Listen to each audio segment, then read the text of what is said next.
Narito ang latest update sa misteryosong pagkawala ng dalaga na kinilalang si Blanche Marie, isang architect engineer mula sa Barangay Dacudaw, Calinan, Davao City. Mga sospek pinangalanan na.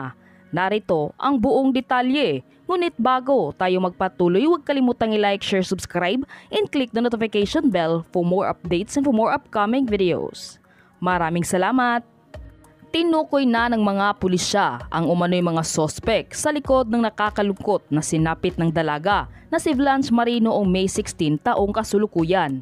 Pinangalanan na rin ng mga pulisya ang tatlong sospek na kinilalang si Renato Bayansao o mas kilalang si Empoy, Dennis Bansan na pumanaw na rin matapos huling matagpuan na nakaposas, Kent Espinosa na isang estudyante na nananatiling missing at isa pang hindi nakikilalang lalaki. Matatandaang huling natagpuan ng dalaga alas 12 ng madaling araw nakuha sa CCTV na sumakay ng pampasaherong motor.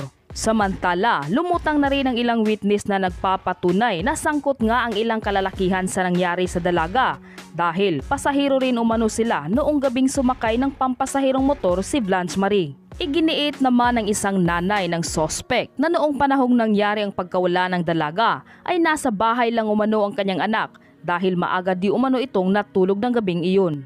Sa ngayon ay patuloy pa ring pinaghahanap ang motor na sinakyan ng dalaga na posibleng ginamit umano ng mga sospek, pati na rin ang isang sospek na hindi pa nakikilala. Ayon pa ng pulisya na posibleng planado ang lahat ngunit hindi pa nila maituro kung sino talaga ang may pakana.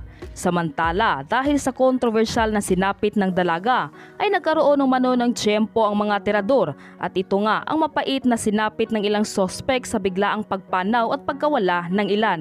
Ikaw, anong masasabi mo sa videong ito? Mag-iwan ng komento sa baba.